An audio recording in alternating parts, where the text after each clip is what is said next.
Alrighty, guys. So I am hosting a PvP tournament. Um, and check out that video if you're interested. But I figured since I'm creating a PvP tournament and I have not made a PvP guide, I would make a guide showing you guys how exactly to build a PvP set, something like Coliseum or for 1v1s, 2v2s, 3v3s, things like that. And what the best offensive procs are, what the best defensive procs are, how you can use monsters and stuff like that. Hang on just a second. I'm going to hop over. I get requests like this quite often because I have not made a PvP set. So I wanted to read it and kind of show you guys. I'll go over each of the things. So hi, great video. I know it's a broad subject topic, but I would really appreciate it if you could do a video on how to set up PvP. It could be a 10 tips for how to get into PvP or something like that. Just cover the basics, like what you should do in your 5 slot monsters, composition of defense skills, and should you try to do, and what you should try to do during the first clash, small stuff like that. Thanks. So I think this person is confusing first clash with like the first unis and something like a PvP. First clash, the way that I think about first clash is something like guild battle. Guild battle is not the same as PvP. So today I'm going to be going over things that you would use for specifically like Coliseum and or something like the duel rooms here. Oh, not here. This. So like these duel rooms are very, very different than what you might expect from something like guild battle, right? So guild battles are very, very different. So keep that in mind as I'm talking about this video. I'm talking about specifically PvP, not necessarily guild battles. So this is a PvP guide. So we're going to start from the bare minimum. Let me set up a really quick setup and show you how I build a set. Alrighty. So I have made a just super how you'd basically start off, right? No weapons, no armors, no monsters. So where do you start and what do you do? The first thing is to distinguish that there are different classes and each one has their own merits. So the basic classes get access to Xenos gear, which is slightly different than the bonus classes. So Xenos gear will give you a higher reduction in Unison when you take damage from unis. And each of them, either the helm piece or the armor piece, will give you one of the two, either lowering the cost reduction that you get or the Unison reduction that you get. So the resistances against uni downs and cost downs. So that is for the basic classes. And that is Soldier, Lancer, Archer, Mage, Cleric, right? And each Xenos gear obviously has their own type. You have to read it to make sure that you're equipping the right one at the right time. Then there are the extra classes. Now, all the extra classes fall under the same type of thing, but they use a different type of gear called Sopho gear. So that would include the Morpher, the Rook, the Berserker, the Treasure Hunter, and the Ninja. Now, keep in mind, Sopho gear is going to be a little bit different than Xenos gear. Remember, Xenos gear gave you M plus when reducing incoming damage. So that is 25% reduction to incoming damage. And of course, this one is the helm, so it only applies to Soldier and Lancer. Now, the Sopho gears are a little bit different because the helm will apply, all of them apply to the Rook, but you'll have to watch. Each class boosts their own things. So when you're building the Sopho gear, it can be a little bit confusing. Make sure that you're upgrading the right ones. But when they're maxed, they only give you S+, which is only 15% reduction. And all of them give you 25% reduction, or 25% status ailment resistance. So against any ailment, you'll get an extra, so something like confusion, you can have a bonus to get that. So just before you even start picking like what gear you're gonna equip, you have to pick a class. Generally speaking, because of the difference in Xenos gear and extra classes, the Sofo gear, the basic classes will be able to survive unis much more successfully because you're getting an extra 10% per Xenos gear in reduction of damage, which equates to a total of 20% reduction in damage. Additionally, it's also easier to stack things like 100% cost reduction resistance or 100% unison reduction resistance. So keep in mind, as a basic class, you're going to be able to stack defenses against unis much, much better. Now, the Sofo gear stuff for the extra classes, what it's really good about doing is protecting you against getting hit with status ailments. So that's the main thing, but you really have to be careful. Generally speaking, if you're playing an extra class and somebody is uniing, you're going to die much easier. And especially some classes, like for example, Berserker, can die extremely easily to almost anything in the game. So now that you've kind of distinguished the two, you're going to try to pick a class. Now, the goal when you're picking a class is to pick a class that has the ability to penetrate something. So for example, soldiers, one of their old abilities called Glistening Edge, penetrates nullification and invulnerability. You want to use abilities that penetrate nullification or invulnerability if the goal of your class is to kill people. So for example, if you're playing something like Colosseum, or if you're playing a 1v1 or a 2v2, generally speaking, you want to be killing the enemies, but that is not always the case. So I'll give you two kind of examples right off of the top of my head, but there are much more than just two examples. So the first example that I'll give is recently there have been, at least I personally have been playing a lot of PvP as a Morpher. Now, Morpher does not really have a whole lot of penetration abilities. They do have some, for example, this one in the unawakened state, but when they awaken, they don't do, like when you're in the morphed state, they don't have a lot of penetration abilities. Now, what they do have though is something like this, Dauntless Action, which reduces the damage that your teammates get, and you gain unison if your allies take damage. So this is more like a support class, but the goal of the support class is very similar to the way that a Rook would play. Somebody like a Rook may end up using something like Devoted Sacrifice in order to protect the team from dying.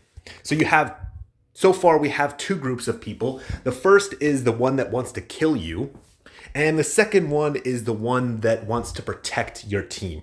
Now, the third group is kind of a miscellaneous, but the example that I'm going to give is, again, Soldier. The reason being is because Soldier is fantastic and super flexible for things like PvP. But in this case, the main thing that the Soldier is trying to do, if I can find the ability, is taunt. So, for example, this one is going to provoke the enemies. And by provoking the enemies, you're basically doing something similar to preventing your teammates from dying, giving them protections and stuff like that. So you're kind of supporting the team, but you're doing it in a different way. And I'm going to put miscellaneous things. You could also do like treasure hunter builds or other like ninja builds where you try to hit them with status ailments. Things like Unilock or blind, or there's a lot of different ways to do it. But generally speaking, miscellaneous, I'm just going to throw in everything that kind of doesn't fit under the protect your teammates or like directly protect your teammates. This is not a direct protection of your teammates, because if you're in a 1v1, something like provoke is really just reducing your damage, but it's still worth the damage that you take, but it's still worth kind of mentioning. And then you have, of course, the people who are trying to kill you. So if you were running a a defensive ability like this, where you're trying to provoke the enemies so that they'll attack you and feed you uni while also protecting your teammates, you'd want to run secondary abilities that that boost your damage reduction. And we'll get over that. But I think most people, when they're playing a PvP build, they're going to do things that will just straight up kill the enemies. So first, we're going to start off with, how would you make a build when you're trying to kill the enemies? So for example, I am going to be showing you how to make a Zerker, specifically a Zerker that's going to be focusing on Mocking Blade. Mocking Blade ignores damage reduction and damage reflection because it's part of the text, just penetrates. And the other things don't really matter a whole lot. The main thing is we're going to kill people. And because we can use something like War God's Signal, if I am the one who kills somebody, I will gain 60 uni. So what we're going to do is we're going to open up with War God's Signal and just pop somebody. So let's do that. Let's swap over. I'm going to equip War God's Signal and Mocking Blade. All right. So now how do I judge whether or not an ability is good or not? And how do I continue to actually build? Now that we have like the basic strategy, right? The strategy for this is going to be, we're going to pop War God's Signal immediately in order to get Daredevil on myself. And if I kill somebody with Daredevil active in the next 40 seconds, I gain 60 uni. So I'll be almost 100% of the way there. And of course, Mocking Blade, I already talked about it, penetrates, damage reduction, and damage reflection. So the only things that can get me when I guess I should talk about the two different groups. So there are two different groups of damage reduction that exist in this game. There are nullification and invulnerability, something that says nullifies. And then there are things that reduce damage like this, damage reduction or damage reflection.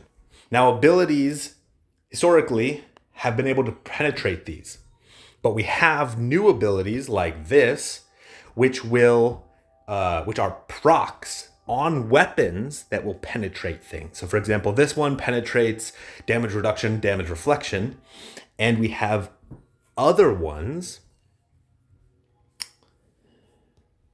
like this, that is a mandate proc that penetrates nullification and invulnerability. So what does this mean, and how do you protect yourself? So in order to understand kind of how to kill people, you have to understand how one would defend themselves. So against an ability like this, it penetrates damage reduction and damage reflection, which means that if the enemies proc a damage reflection or a damage reduction defensive proc, they will take maximum damage. It will ignore nothing. If, however, they proc something that nullifies or gives them invulnerability, then this will be reduced to 0 damage. Now, on the flip side, something like this, Glistening Edge, penetrates nullification and invulnerability, which means that if I proc nullification or invulnerability as a defensive proc, then that will be ignored and I will take maximum damage. If I proc damage reduction or damage reflection, however, those will reduce the damage incoming. So there are two different types. If I use this ability that ignores damage reduction and damage reflection, and at the same time as the attacker, I use an ability like Mandate that ignores nullification and invulnerability, I am now ignoring damage reduction, damage reflection, damage nullification, and damage invulnerability. I am ignoring all forms of damage reduction that are known or that are out currently. And therefore, no matter what defensive proc the enemies will proc, so it doesn't matter if it's a damage reduction or a damage nullification, it will always be ignored and I will do maximum damage. Does that make sense? In the same vein, if I use an ability like Glistening Edge that penetrates nullification and invulnerability. And then I proc a ravaging proc that ignores damage reduction and damage reflection. Then I will be ignoring damage reduction, damage reflection, damage nullification, and damage invulnerability, all 4 ways that you would be able to defend yourself. And the enemy, no matter what they proc, they will take maximum damage. So, when you're deciding if you need a mandate proc or a ravaging proc, look at the way that you're currently playing the game and what your class uses. So, for example, if I am playing a Lancer, just changing it up. If I look at some of their abilities that penetrate, Riot Break, it penetrates damage reduction and damage reflection. Let's look at another one. Wild Domination penetrates damage reduction, damage reflection. Let's look at another one. Penetrates damage reduction, damage reflection. So it looks like if I'm playing a Lancer, I'm going to be penetrating damage reduction and damage reflection, which means that I need a proc that gives me damage nullification and damage invulnerability, which in this case would be the mandate proc. Something like this, which penetrates the other things, because we want to cover all 4 bases. Now, if I am playing a class like Soldier, some Soldier abilities penetrate damage reduction and damage reflection. Some abilities penetrate nullification and invulnerability. Some abilities, I think the original, do not do anything. Things that do nothing, you want to ignore. Things that attack only once, you want to ignore. And I will explain why later when we're building the guild or the defensive stuff. But the reason is because there are 2 different openers that exist. One of them is called Resurrection. The other one is called Ward. And both of them leave you with 1 HP and reduce the amount of damage incoming to 0 in order to do that. So abilities that only hit a few times are bad. Abilities that hit many times, like Glistening Edge, are really, really good. Another thing that you want to watch out for is abilities that can miss. So for example, this one has a success value of 100%. So does Glistening Edge. If an ability, let's just imagine, so we're going to use our imagination here for a second. If this ability penetrated something, but it only had a success value of 70, that is not a good ability. We don't even need to imagine. There is an ability that does that. This one, Fortune Bullet, it has a 70% chance of failing, 70% chance of succeeding, which means that if I attack with this ability, there is a potential that I will not be able to kill the enemies. And if I do not have a good guarantee that I can kill the enemies, then I may leave them with health. And if I leave them with health, they can uni. And if they uni, I'm going to die. So in something like PvP, unis are king.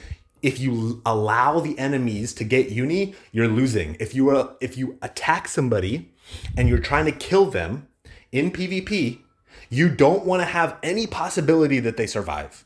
None. So something like this, Mockingblade, has a 70% chance to miss. That is really, really bad. So when we're looking at our procs, when we're considering, okay, which procs should I use? Which procs should I not use? Then you want to look at what else is in the proc. This one increases success value by M+. So that's 25%. So this one increases my chances of Mockingblade landing from 70% to 95%. Now I'm quite content with 95%. 95% is good enough for me.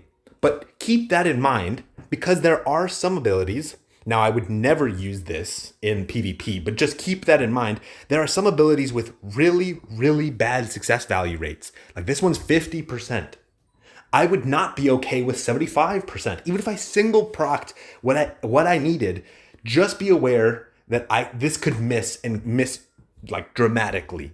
So when you're deciding what abilities to use and what procs to use, consider that it's not just the damage, it's not just the penetration that you're looking for. You're also looking for what abilities would be good for me in order to guarantee the enemy's death if I'm going to use it. Now, another thing is like Glistening Edge has a 130 ability power. Something like Jock has 150.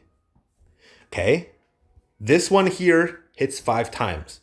This one here hits 5 times. 150 is better than 130.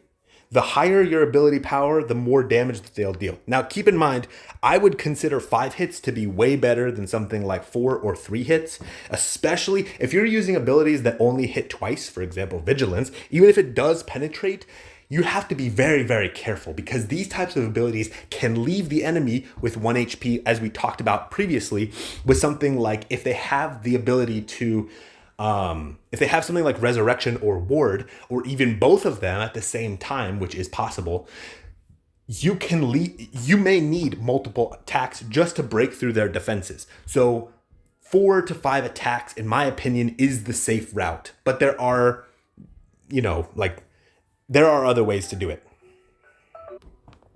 All right. So now that we've determined exactly the type of abilities that we want to use,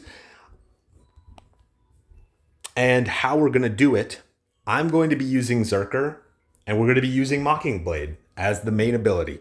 So damage reduction, damage reflection. So I need nullification and invulnerability. So I'm going to throw in a mandate proc to get the damage reduction, to get the nullification and the invulnerability. Now, keep in mind as well that I would need a proc if future procs also have the ability to penetrate, nullification, and vulnerability. Keep in mind, because I'm using something like Mockingblade that only has a 70% chance, you also need those procs to have as much success value up as possible. Now, the second thing that you're wanting to consider when building is making sure that they do good damage and watching closely how they stack to max. So for example, this one stacks to max on 3 with fire weapons, and it stacks all the way up to XL as a proc chance with a fire element. Now keep in mind as well, when a weapon or a defense gear is in the main slot, then it has a higher chance of proccing. Essentially, the way that the way that I've tested it, this would be essentially they cut the percentage in half, right? So M is 20%, L would be 30%, XL would be 40. And when something is in a main slot, it maintains its 40%. When something is in a sub slot, so for example, these slots, the proc chance gets cut in half. So it would go from 40% to 20%. Now, I have not personally tested it, but there are some abilities that max out their proc chance. So we'll get to that. But yeah, just keep that in mind. So one of these mandate procs is not a whole lot. I would want to see a few more of them. Keep in mind as well, this ability doesn't give me any cost and doesn't give me any uni. So I am focused heavily on killing people. Let's get some more mandate procs in here. And level 7 is always better than level 5. Now, what exactly does level 7 do? The levels are here, and you can go up to level 7 when you unlock something completely. Watch my video on how to correctly infuse things in order to save on infusion gems. But you want to get things to level 7. The understanding that most people have is that when you reach level 7, it boosts the base thing. So for example, this is ability power, and it also slightly boosts the proc chance. By the extent, like by how much, it depends on the proc and what exactly it is. So there's a lot that goes into it, and it's difficult to talk about, because it takes a really long time to study each proc, and I don't have the time for it, but that's a basic understanding based on, things that we've tested in the past. Okay, so now I have gotten 3 of them. It doesn't really matter which ones, but I've gotten 3 of these procs. So now I'm maxed out on these. The next thing that I would want to do is I am using an ability that does high physical damage. It doesn't do any magical damage at all, which means that the higher my physical damage is, the better off I'll be. So now that I've got 3 of those procs, I want to get as high of attack stats as possible. And it may not just be for, mandate procs, but once you have 3, you're pretty good. So I'm going to do something like this one. Stacks a little bit more. These 2 are fine. These are kind of filler. Just making sure that they can proc well. And then just for safety, I'm going to throw on a few more mandate procs. In this case, I'll do this one, which is not even level 7. So I would want to get this to level 5, obviously, at the bare minimum. And then obviously these 2 as well. Now, the next thing that I want to do is I want to consider my stats and where I'm at. I'm about at 1 million, which is okay. If you reach about 1.6 to 2 mil attack or magic attack as a single stat, you should be able to kill most people as long as you're using the right abilities and proccing the right things. So now I think that I'll be able to reach a higher amount of success if I have a main slot or a boost to my main slot weapons. There are some old elevation gears, things that you can get from I believe they are this one. Yeah. That give you elevation. Elevation increases the chances of your main slot proccing. This is not a requirement, but in my opinion, why would you not equip these if they increase the chances of you proccing a mandate? Because I only need 1 mandate proc to know that I should be able to kill somebody. So I'm going to equip 2 of these because it can go up to, you can equip up to 2 of them. Each one gives you a total of 20%, so you can get a total of 40%. And then for my last weapon, I'm going to be using something, one of the Xenos weapons, because I have a sword and an axe, and then and I have a scythe and a lance and another scythe. So because I have 3 lances, I think it's actually better to run a lance here. And this Xenos gear just boosts the amount of stats that all of my other lances and stuff give. So now I should get much more stats from these 3 here. Now, if I look at my stats, I'm at like 1.2 mil, and that's pretty good for attack. It's not the best, but it's, pretty good. Okay. We're going to jump over to monsters because the defense gear doesn't really help us a whole lot. I'm just going to be honest. You either mandate proc or ravaging proc and guarantee something like a kill, or you use an ability to survive. The defense gear doesn't help a whole lot. So what exactly would you want in a main slot? Now, for me, some of the most annoying things are uni downs, because if I get uni and somebody uni downs me, then I can't throw a uni, and unis are king. If you use a uni, you will almost always just instantly win the round. So keep that in mind when you're kind of throwing unis. I personally like Unison gauge reduction. There are others though. In your main slot, you would want something that gives you a nice boost. So for example, if there are a lot of people who are throwing something like status ailments resistance is really nice. There are some other ones that do total stats. So for example, this one does monster stats. If you want higher attack or defense stats or whatever it is, this would be nice as well. There's also one that does cost reduction, which you could do. So for example, this one, 100% cost reduction. It kind of depends on cost reduction resistance. It depends on what exactly you're wanting to run. But generally speaking, you would have something like this, right? You would want a main slot as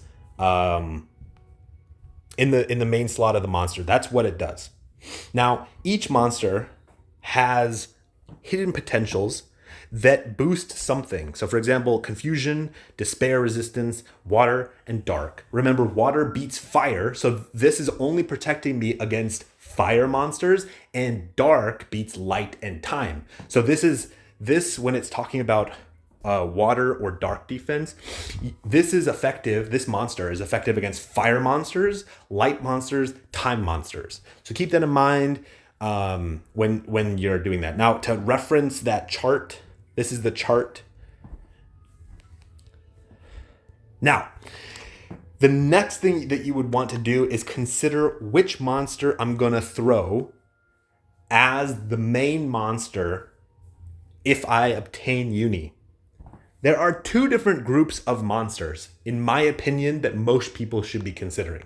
The first group is I'm the one with Uni, and I'm going to throw a monster, and I want to kill people. There are a few things that you would want for unis.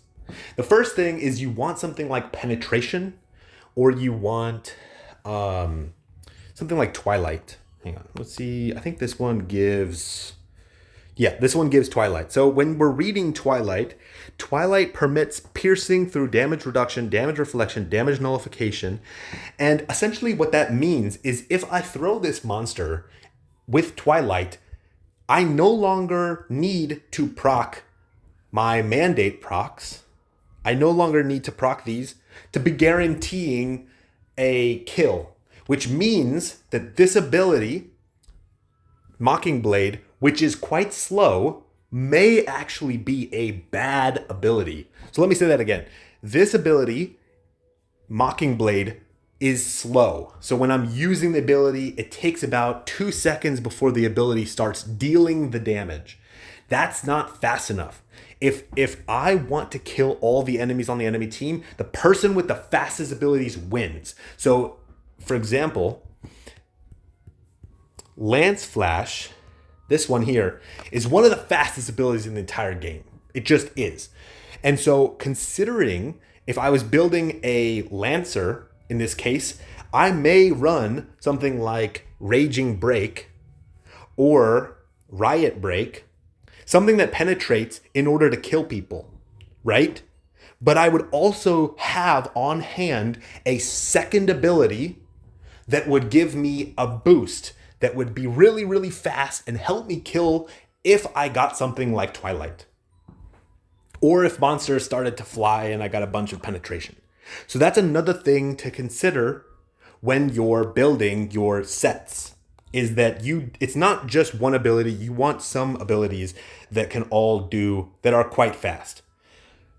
Now, I think I personally don't run a whole lot of other abilities other than this, but I think I have no idea about Million Cuts, but I know Death Sentence is pretty fast. So I'm just going to throw on Death Sentence as like a generic thing. Most people just will stick with something like Mockingblade, but just in case I throw a monster like Joker, I will have that. So the other things that we're considering when we're considering, okay, which monsters should I throw? Another fantastic thing is diffusion. Diffusion is great because it allows you to hit all of the enemies on the enemy team.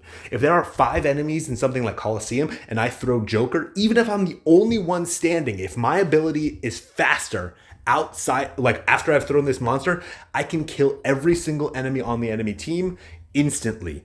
So something like diffusion and penetration is fantastic. Other things that are also really good, absolute is fantastic because it guarantees, or it gives you a higher chance because you can triple proc that I proc one of my mandates, which is what I need in order to be able to guarantee like killing people, right? So those are all really good. Another thing to consider are time slicing monsters.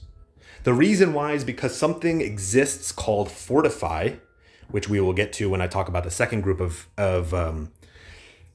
things that you would want to throw. But Fortify essentially reduces the incoming damage by to 25%. So if I was going to hit 100 million damage, it will get reduced to just 25% of the enemy's max HP, which means that I may not kill them with just one Mocking Blade. Because if they have something like a bubble, or if they have CP, or if they have, a myriad of other things, their HP will be such that like Fortify will protect them. But this only lasts as many hits as it can take. And it has a time limit. Every time that it reduces damage that's incoming, it gets reduced by 10 seconds. So abilities so monsters that have the capacity to time slice are very, very effective against things like Fortify. Other things that are super useful, Prohibit Unison is really, really useful. Things like Rejection, Insanity, Frozen, all really, really valuable things because they will reduce the incoming damage. Slumber as well. Other things that are super useful, uni boosting your team. When you're considering what monsters to throw, even if I don't have a high damage throw, if I'm uni boosting my team, hopefully somebody else on my team has uni and they'll be able to throw uni and we'll be able to kill them with an overload of unis. Uni is king in this game, so being able to just throw infinite unis is very, very valuable. Nebulous Eclipse is another thing to consider. So fields are good. Both crests and fields are good. Now, the ally field is very valuable, but the enemy field is arguably more valuable because you can do things like reduce their stats, reduce their success value. In this case, you can turn off their passives. So remember how we talked about Xenos gear reducing incoming damage by 25%? That is a constant effect. This reduces or nullifies their constant effects. So if I throw this monster, now they don't have any reflection reduction. Now they don't have any way of protecting themselves against other unis, which means if any other monsters get thrown by my team, we can do massive damage and they should just be able to instantly die. This also increases the amount of damage that they take and decreases the amount of damage that they deal. So, right? Yeah, let's see. Nullify guys. Increases the chances of boosting 100% or by 50%, increases ability damage taken, and increases ability power taken from crits. Okay, so this one doesn't reduce the amount of damage that they deal, but there are fields like that. Keep in mind as well, when you're deciding on what monsters to throw in, Keygen is the same as Twilight. They both give you penetration. Keep in mind that you want to have monsters that are awakened prioritize over monsters that are not awakened. Things that give you defense are best, or resistances are best. You don't want to just leave you don't want to throw a monster.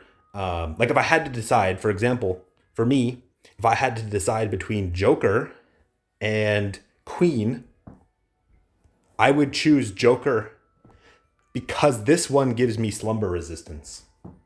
So because I haven't awakened Queen, Joker is a better choice for me because they both basically do the same thing. They're both going to allow me to kill the enemies. The question is, which one gives me the greater chance of survival in other situations. And in this case, Joker has more awakens and hidden potentials, so I'm going to choose Joker. So now that I've decided the type of thing that I want to throw in the actual, if I ever get Uni, I'm just going to instantly throw Joker. It's the only one that I need to know that I'm going to throw. Now the next thing that we're going to do is I'm going to change it to total. And we're going to go, oops. I also have to change this. Nope, this is total and this is... Okay. Okay, yeah. So now we need to consider which monsters are the most common currently being thrown and what do I need to defend myself against in order to survive the enemy's unis, because the enemies are probably going to throw unis. They're probably going to do a bunch of things during the match. And so how can I boost my chances of survival? Right now, there are two monsters that are extremely oppressive. Queen, because she applies Nebulous Eclipse, and Pandora, which I don't have, but she's a fire monster that also applies Nebulous Eclipse. It turns out Nebulous Eclipse is just overpowered. So there are two different things that I'm looking for. I'm looking for time defense, because remember, based on this chart, time beats star. I'm also looking for water defense because water beats fire. Okay, so that's pretty easy. Let's choose some things. Like this monster here gives me 1,000 time defense.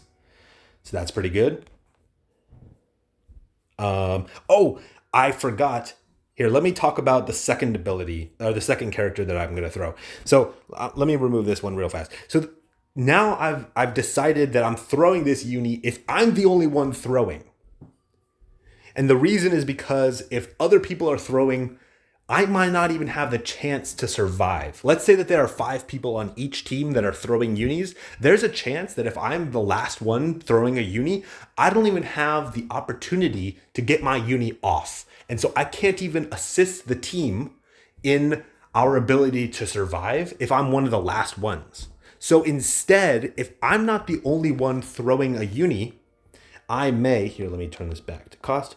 I may want to have a Unison on hand that has an increased priority effect. Increased priority effects, monsters always go first. So this monster will always go before normal monsters that don't have any priority effects. And then negative monsters like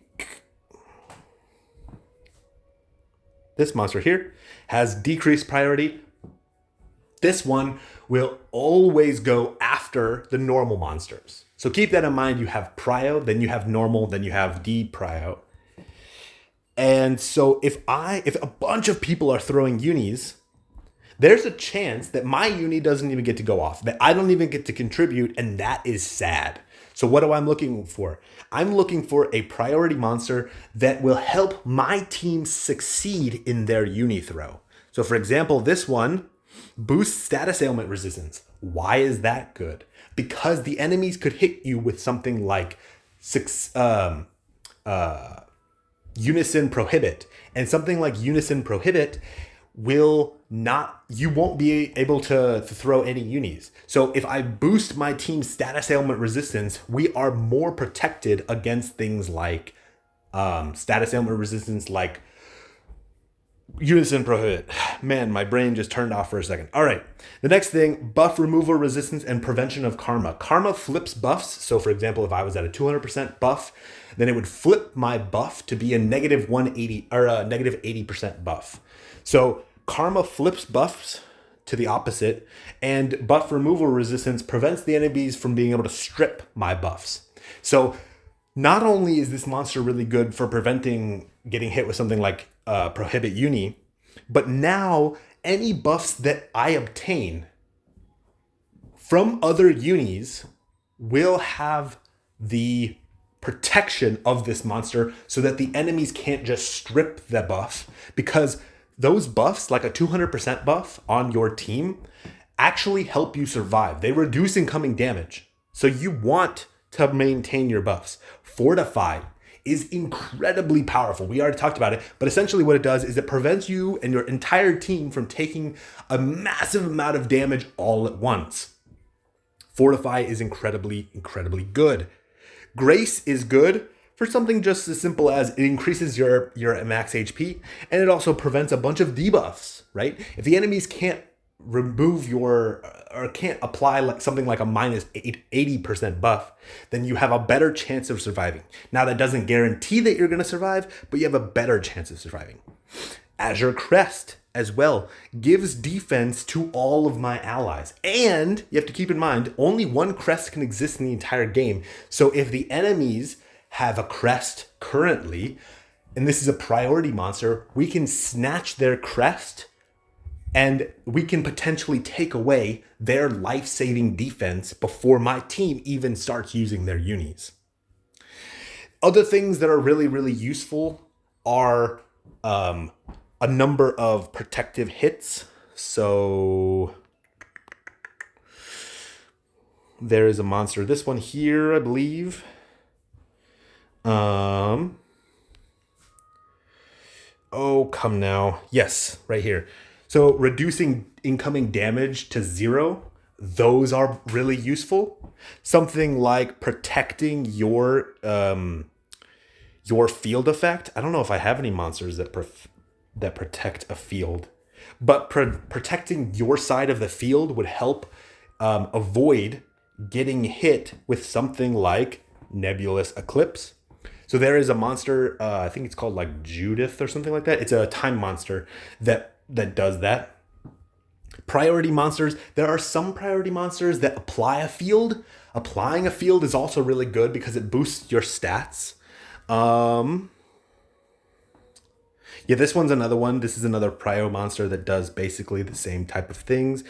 Something like Rage, I would prefer to see something like Serenity, right? But things that boost your team's defense.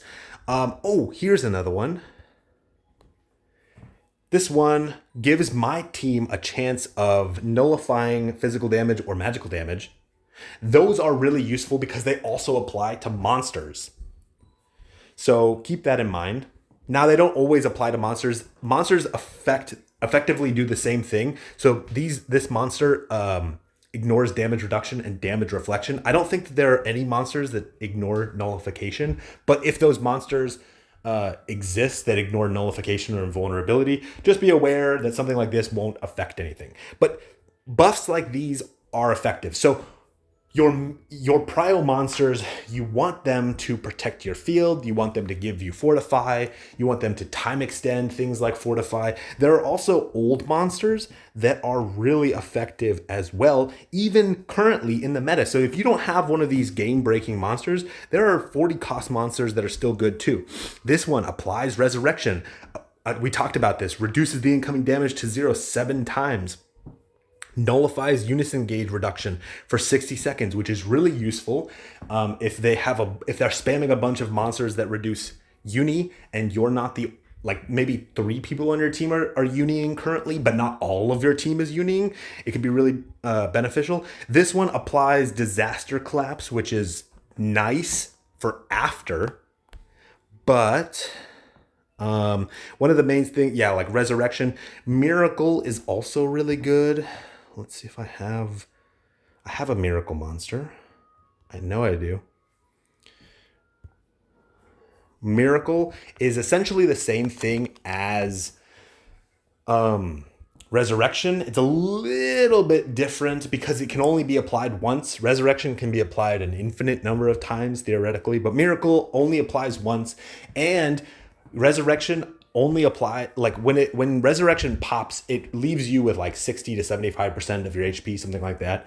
And when Miracle pops, it gives you 100% of your CP back as well.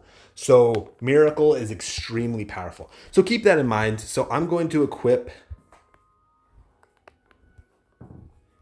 a secondary monster. And remember, this is a prio monster. The whole purpose of this monster is if a bunch of people are uniting all at once, I want a backup. Oh, this one also applies Miracle to myself and gives me Prohibit against Unison. Fantastic stuff. I mean, Durg is the GOAT. So now we're talking about the meta stuff again. You want to get plenty of time defense. Generally speaking, time is really powerful. You want to get a bunch of things like, see, this monster's pretty good, I believe. Things that give you lots of defense are always really nice. So I'm going to throw this monster on. I'm going to throw on this monster. Because look, this monster gives me light, dark, time, and star. So both of these are really great. Even some old monsters are really useful. Let's see. These girls are really nice because they give you light, dark defense and prohibit unison resistance.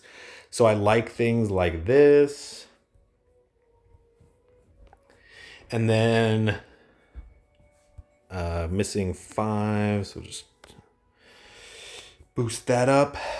And then I guess I can just, like, other types of things I would usually say are things like abstraction resistance, which used to be really, really powerful. Abstraction resistance has kind of fallen to the wayside, but I'm not, I don't have a ton of water defense, so boosting my water defense a little bit more is good. So this is a set that I like. All right. So we've kind of talked about monsters now, and hopefully that makes a whole lot of sense to you. When we're looking at my attack stat now, this is going to be my final attack stat. So 1.68 mil, and that is good enough.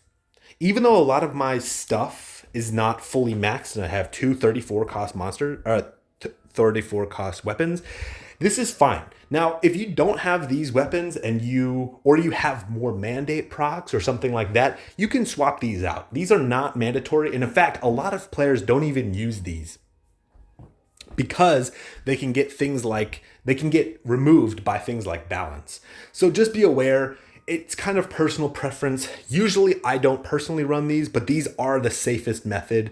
And especially for new players who don't have tons of weapons, tons of options, these are fantastic choices. So keep that in mind. Now, when we're going over to the defensive procs, the only way currently of removing the amount of damage that you take is through reduction in ability power. The reason why reduction in ability power is king is because we already talked about how there's no way to prevent damage reduction, damage reflection, damage nullification. None of those work. But no matter what the enemies do, when they attack me, they need to have ability power. If they don't have enough ability power to successfully kill me, then I have the chance of surviving.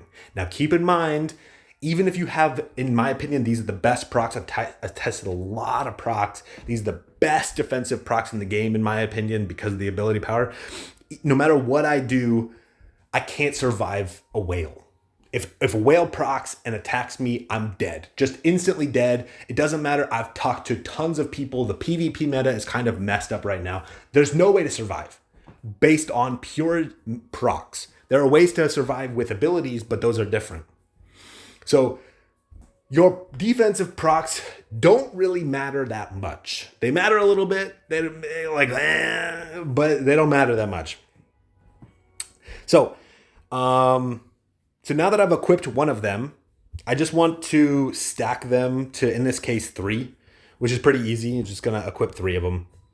And that's pretty much it. So now, the second thing, I want to equip the Sopho gears, because I'm playing a Zerker. So this one applies to Zerker. So I want to equip the Sopho gears that are good for me. The next thing that I want to do is consider the ability that I'm using. This one penetrates damage reduction and damage reflection. So I don't need something like damage reflection. However, I still recommend putting it on just in case. It kind of depends, but yeah. So I have my Sopho gear on. The next thing that I want is defensive openers. We talked about how elevation boosts your defensive your defensive procs. Concentration boosts your defensive procs. This one also applies a health boost and a reflective thing, which is pretty nice. And it only applies for the first 30 seconds of battle. So I'm going to equip, and you can equip 2 of these. Remember, each type of opening you can equip 2 of. So this is an opening that's considered a defensive opening right there. So you can equip 2 defensive openings as long as I don't overlap them. Now, the next thing that I want to do is I want to equip Unison reduction effects. Because I have the Unison reduction monster here, now I want to guarantee that I can get 100% Unison reduction. And there you go.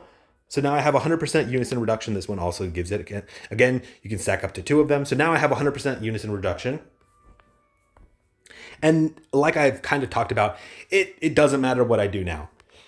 I'm just going to equip a bunch of other things that, see, I have some extra stats. Bonus stats, by the way, I would recommend checking out. There was a Japanese Unison League player who did some math on it. But basically, your defensive stats reduce the amount of damage coming by a flat amount. And we believe that the same thing happens when you use defensive stats, or when you're talking about your Unison defense. These are not percentages. They are flat amounts. So keep that in mind when you're setting these up. Same thing with the defense. Your defensive stats reduce damage by a flat amount, as far as we can tell. So higher defensive stats are always good.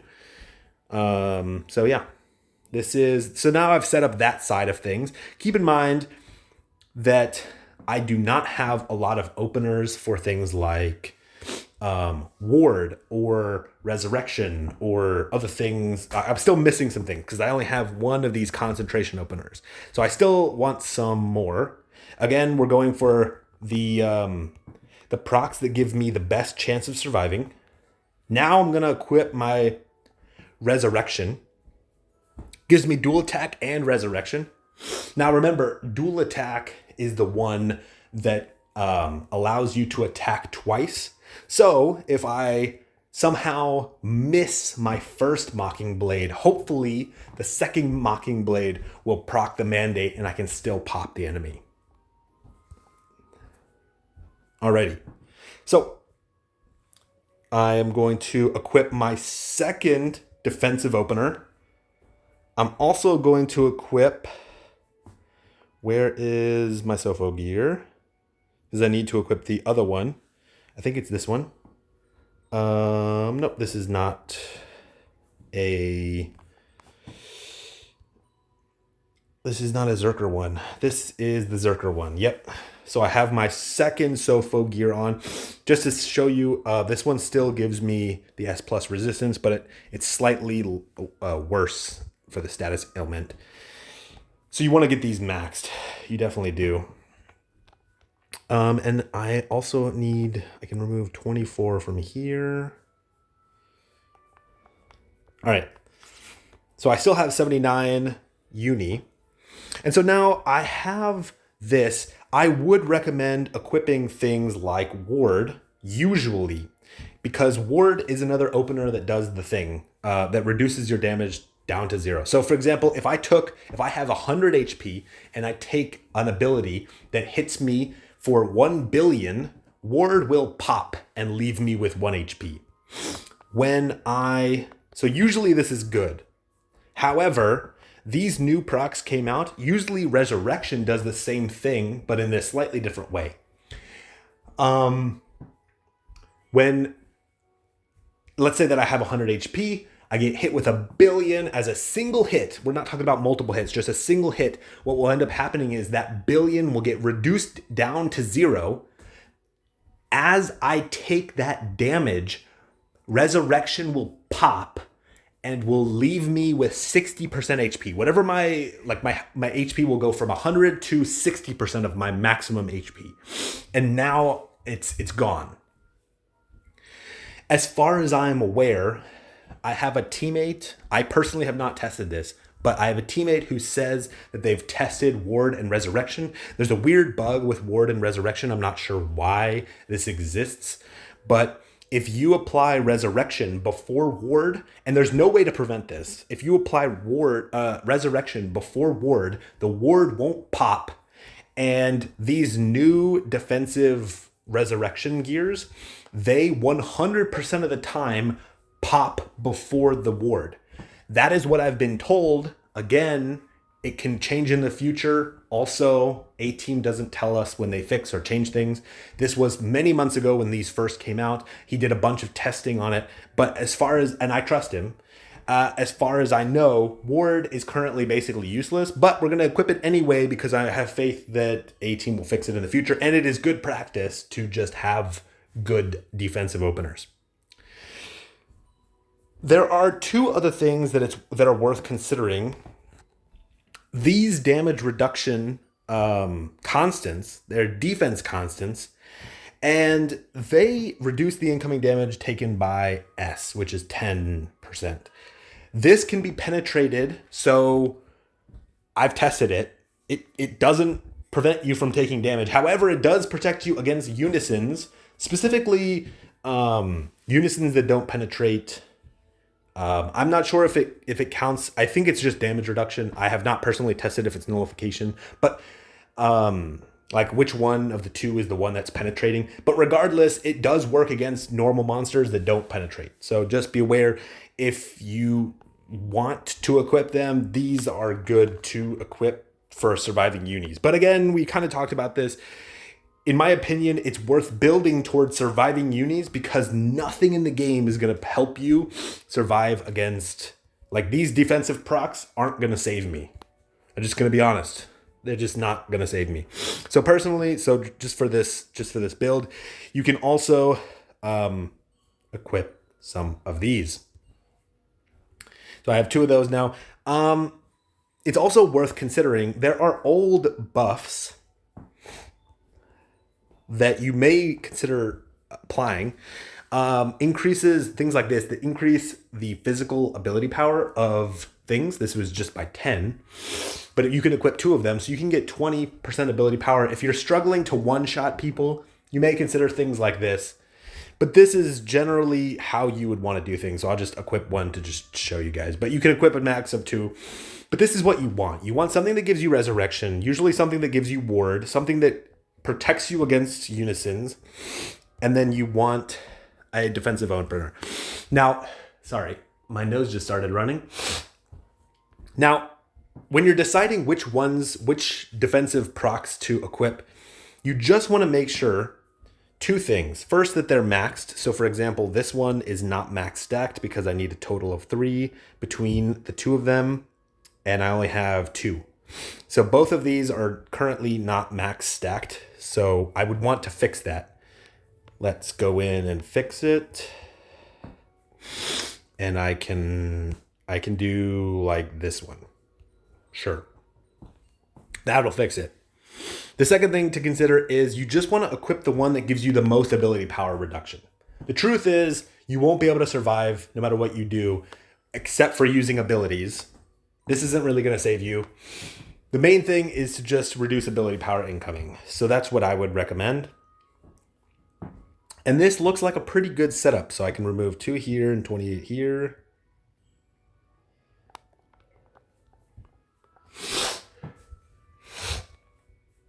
So I have a total of 30. And when I look at my defense stat, pretty good defense stats. It's a nice split. But as you can see, the build came together pretty well. Now, I'm going to talk about how to survive unis, or survive against getting killed. Alrighty, so I haven't quite filled out my total abilities. I'm going to equip Guard. Main reason is because it reduces damage taken by 90%, and this is non-penetratable. However, there are 2 exceptions to this. The first is it can be stripped, so you have to be careful. There are some abilities, like Time Spellbook, if I can find it. Time spellbook. Time slices by 10 seconds. Right there. Time slices, 10 seconds. So this only lasts 5 seconds, and it's considered a buff. I know it's weird. It's considered a buff. This means that this damage reduction will last for 0 seconds as soon as I get hit with Time Spellbook. So there are abilities that will, and I can't move when I'm using guard. I'm completely vulnerable. So just keep that in mind when you're choosing abilities. The second thing that I want to do is I've kind of already gotten my core abilities, right? I've got this is my ability. This is the ability that I'm using to gain uni. This is the ability that I'm using to kill people. This is the ability that I'm using to kill people if I have something like a uni that penetrates, because it's faster than the other ability. Now I need just generic things, right? So I have a generic weapon ability that can swap. Sorry, my nose just started running and I blew it, but it's still running. You would want to swap this, in my opinion, probably with something that can help you survive. For example, in the Eidolon Trials, there is a weapon. Oh, not this one.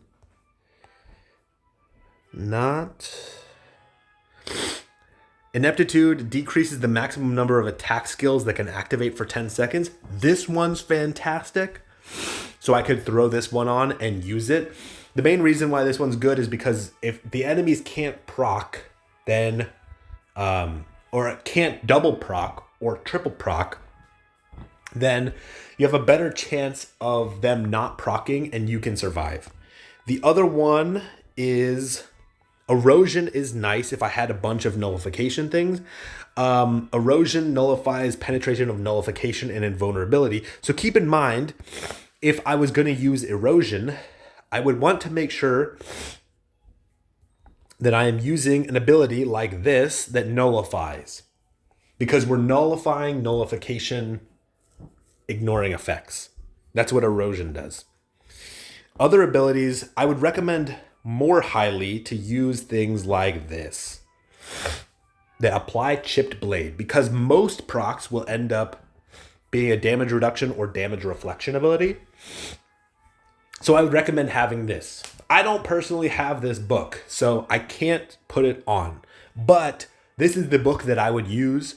Or there's another one, I believe, from this guy. It is the staff.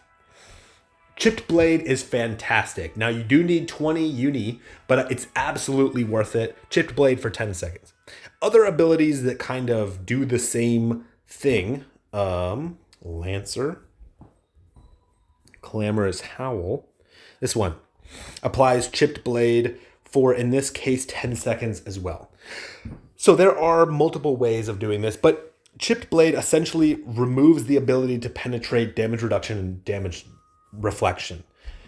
That means that if the enemy attacks, or let's say that I'm attacking an enemy and I have chipped blade applied to me, this part, the damage reduction and damage reflection part of my mocking blade, will be ignored, which means that this defensive proc that reduces damage reduction by XXL is going to occur, and I will do 0 damage. I'm going to hit 0, 0, 0, 0. That is not what I want to happen. So, running abilities, weapon abilities, like this, that remove status ailments, special status ailment, debuff, and special debuff, are really, really valuable. Because if I get hit with chipped blade, I can't kill somebody for 10 seconds. Do I really want to sit there and do nothing for 10 seconds? No, bad. Bad, bad, bad. So having something that can reduce status ailment, special status ailment, debuffs, and special debuffs are extremely valuable as a weapon ability. Other weapon abilities that are really, really good are some old ones. They're oldies but goodies. Let's see if I can find any of them. They're in the 40 cost range. They are the bullet abilities. I'm not sure if I have any of them. The main one is that you want the ability to be a really, really fast ability. Oops, not this. Show me cost. That's way easier. There are some old weapon abilities. I don't think that these have it. Yeah, something like this that reduces damage by like to 0 one time is kind of eh. You want something that's really, really fast and hits and like penetrates and hits multiple times. I don't think I think I've gotten rid of them because they're old 40 cost abilities. But if you're gonna be killing people with your weapon ability, like with this type of ability when you're swapping it out, just make sure that you do some testing beforehand and you make sure that it's a really, really fast ability that hits multiple times. Yeah, if you don't have any of the other ones, those are generally the best ones to go with. You could go for something like for example, I know that this weapon, this old one here, has something like Unison gauge reduction. You could use something like this.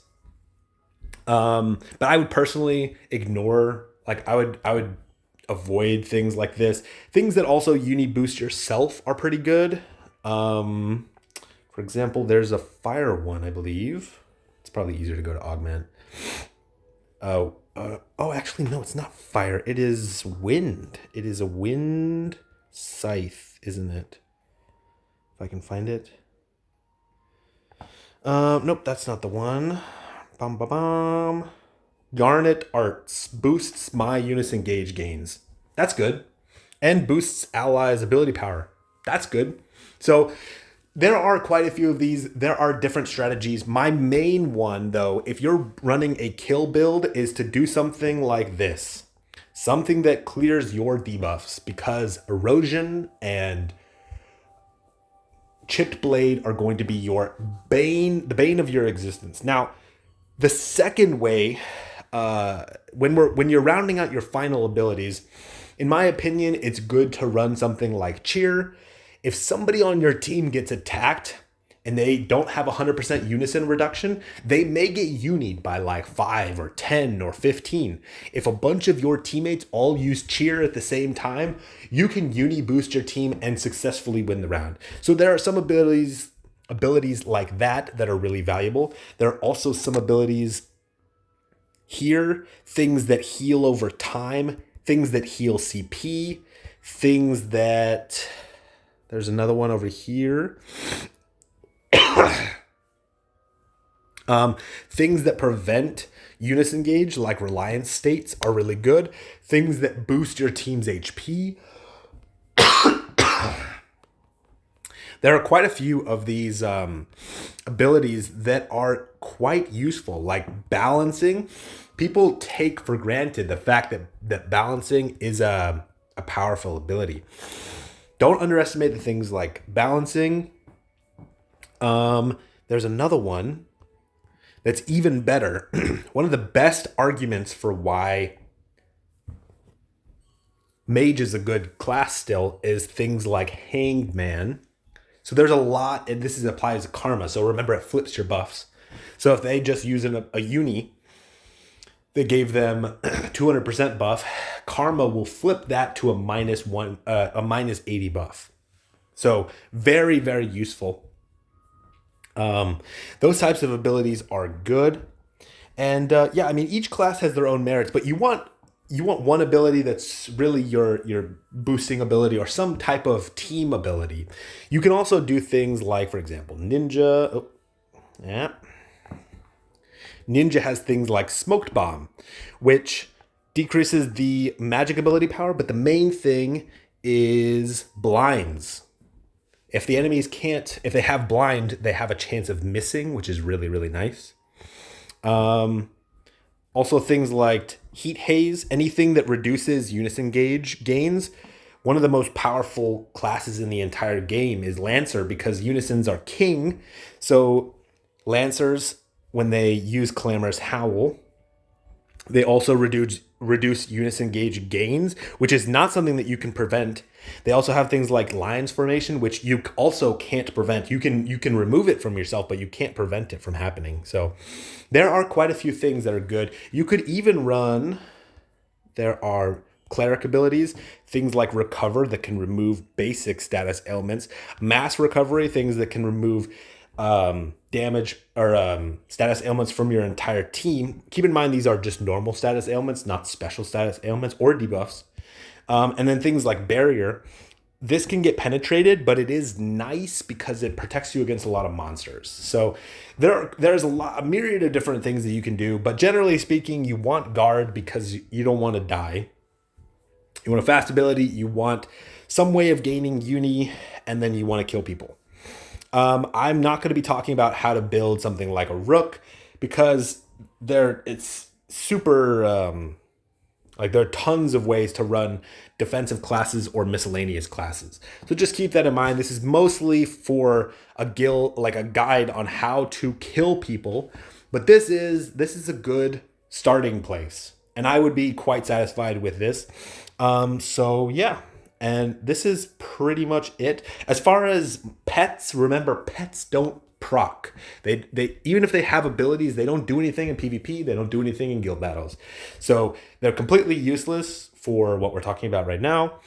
And last thing, completely forgot about this, but it is absolutely worth talking about. When you go to your room, there are some. No, not this. This. Nope, not this. They keep changing the images. There are some things that apply to your classes that increase ability power. For example, this one boosts ability power of berserkers by 20. That is fantastic. Additional ability power is a scaling thing. You want to kill people, you want more ability power. Boom, done. Additionally, these can be here, let me just say these I believe are under they can consider event items? No, I'm just gonna go under all of them.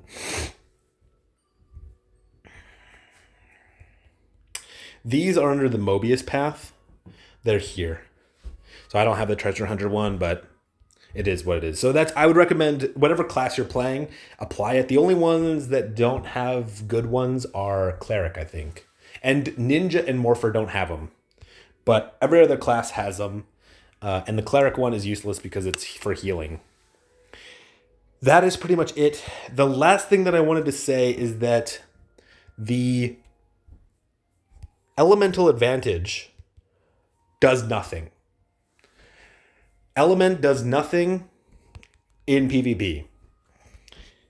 There is some debate on whether or not element does anything against monsters. I have personally not tested it, but as far as I know, this level of defense does basically nothing against unisons. So even if you were to get hit or even were to stack a ton of a specific type of element, just be aware. I don't think it does anything, but if it does, it's extremely minor, so it's not worth focusing on. And that is pretty much it. I can't think of anything else. I'm sure I'll get some comments and say I forgot something. But yeah, that's pretty much it. Thank you guys, and I will catch you guys in the next one.